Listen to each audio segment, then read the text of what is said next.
చూస్ country delight, live better. ఇప్పుడే country delight app ని download చేసుకోండి. ముఖ్యమంత్రి చంద్రబాబు నాయుడు గారికి, గౌరవ ఎమ్మెల్యే పల్లె సింధూరారెడ్డి గారికి, గౌరవ member of parliament BK Parthasarathi గారికి, కలెక్టర్ చేతన్ గారికి, ఎడ్యుకేషన్ సెక్రటరీ కూన శశిధర్ గారికి, కమిషనర్ స్కూల్ ఎడ్యుకేషన్ విజయరామరాజు గారికి, board of intermediate commissioner Kritika Shukla గారికి, ఎస్పీడీ సర్వశిక్ష అభియాన్ శ్రీనివాస్ గారికి, ఈ సమావేశానికి పెద్ద ఎత్తున వచ్చిన తల్లిదండ్రులకి, విద్యార్థులందరికీ పేరు పేరున నా హృదయపూర్వక నమస్కారాలు. The end of wisdom is freedom. The end of culture is perfection. The end of knowledge is love. The end of education is character. ఇది చెప్పింది భగవాన్ శ్రీ సత్యసాయి బాబా గారు. గురు పూర్ణిమ రోజులు నాడు భగవాన్ శ్రీ సత్యసాయి జిల్లాలో జరుగుతున్న ఈ మెగా పేరెంట్ టీచర్ కార్యక్రమాల్లో పాల్గొనడం నా అదృష్టంగా నేను భావిస్తున్నా. జిల్లానే కాదు, మన గ్రామానికి ఒక ప్రత్యేకత ఉంది. ఆనాడు విశ్వవిఖ్యాత నట సార్వభౌమ స్వర్గీయ శ్రీ నందమూరి తారక రామారావు గారిని బర్తరఫ్ చేస్తే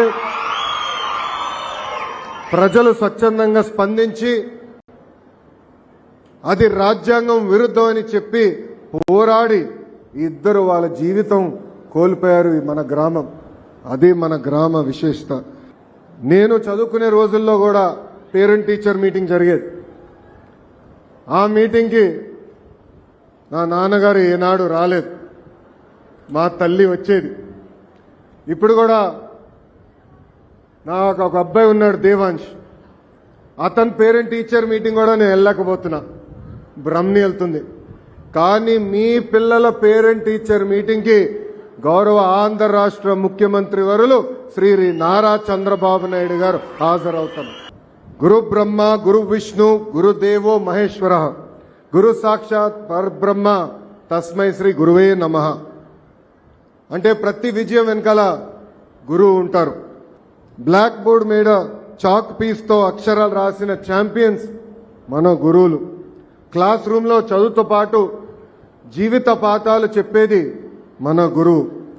స్టూడెంట్ ర్యాంకులు కొడితే ఆనందపడేది మన గురువు.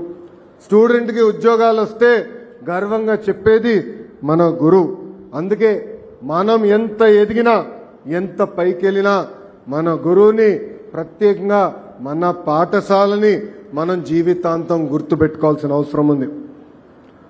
మాతృదేవో భవ. అమ్మ అంటే 2 అక్షరాలు కాదు, కనిపించే దేవత. తన జీవితం మన కోసం త్యాగం చేసేది మన అమ్మ. మన భవిష్యత్తు కోసం అహర్నిశలు కష్టపడేది మన అమ్మ. మనకి నడక నేర్పేది అమ్మ, మనకి బాధ్యత కూడా నేర్పేది అమ్మ. అందుకే గౌరవ ముఖ్యమంత్రి గారు తల్లికి వందనమని ఆనాడు చెప్పినప్పుడు కేవలం డబ్బులు ఇస్తాం కాదు, తల్లి పట్ల గౌరవం పెరగాలి. ఎప్పుడో తల్లికి అండగా నిలబడాలి. నేను పాదయాత్రలో ఎప్పుడు చెప్పేవాడిని, అమ్మని జాగ్రత్తగా చూసుకొని నాన్న ఏడిపించమని. అమ్మని మన గుండెల్లో పెట్టుకుని కాపాడాల్సిన బాధ్యత ఇక్కడున్న మనందరిపైన ఉంది.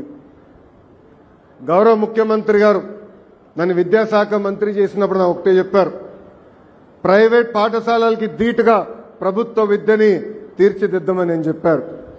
అందుకే మీరు చూస్తే ఎప్పుడు లేని విధంగా ఈరోజు అద్భుతమైన యూనిఫామ్లు మీకు అందజేశాం, పుస్తకాలు ఇచ్చాం. ప్రైవేట్ సంస్థకి ధీటుగా ఈరోజు మీకు బ్యాగులు కూడా ప్రభుత్వం అందజేసింది, షూలు కానీ ఇవన్నీ కూడా ప్రభుత్వం అందజేసింది. ఇక్కడున్న తల్లిదండ్రులు ఒక్కసారి ఆలోచించమని కోరుతున్నా. గతంలో యూనిఫామ్లు ఇచ్చారు, నాణ్యత ఉండేది కాదు. ఈరోజు మేము ఇచ్చిన యూనిఫామ్ అన్ని స్టడీ చేసి, కొంచెం బయట ఎండగా ఉన్నా కూడా పిల్లలకి ఇబ్బంది ఉండకూడదు, ఎక్కువ చవంట పట్టకూడదని అద్భుతమైన ఫ్యాబ్రిక్ కూడా తెస్తాం జరిగింది. ఇంతేకాకుండా ప్రభుత్వ పాఠశాల అద్భుతమైన ఉపాధ్యాయులు ఉన్నారు. ప్రైవేట్ పాఠశాల కన్నా మెరుగైన క్వాలిఫికేషన్ ఉన్న ఉపాధ్యాయులు ప్రభుత్వ పాఠశాలలో ఈరోజు ఉండటం జరిగింది. మనందరం చూస్తున్నాం, బయట ఉన్న పాఠశాలలో బాయిలర్ కోడ్లాగా రూమ్లో కట్టేస్తారు. కానీ ప్రభుత్వ పాఠశాలలో ఈరోజు మీరు చూస్తే ఆటలు పాటలు యోగా కూడా నేర్పించాలనే నిర్ణయం మన ప్రభుత్వం తీసుకుంది. ఎప్పుడు లేని విధంగా 10th ఇంటర్లో కూడా ప్రభుత్వ పాఠశాలలో అద్భుతమైన రిజల్ట్స్ వస్తున్నాయి. మొన్నే షైనింగ్ స్టార్స్ అనే కార్యక్రమం ద్వారా నిరుపేద కుటుంబాలకు చెందిన పిల్లలకి మన ప్రభుత్వం ఆర్థిక సహాయమే కాదు వాళ్ళని గుర్తిస్తాం కూడా జరిగింది. నేను విద్యాశాఖ మంత్రి అయిన తర్వాత ఒకే ఒక నిర్ణయం తీసుకున్నా. ప్రభుత్వ పాఠశాలలో రాజకీయాలు ఉండవు, కేవలం పాఠాలే చెప్పాలి, లెర్నింగ్ అవుట్కమ్స్ పైన ఎక్కువ శ్రద్ధ పెట్టాలని చెప్పాను. అందుకే మీరు చూస్తే మేము ఇచ్చిన పుస్తకాల్లో కానివ్వండి, బెల్ట్లో కానివ్వండి, బ్యాగ్ పైన కానివ్వండి, గౌరవ ముఖ్యమంత్రి గారి ఫోటో లేదు.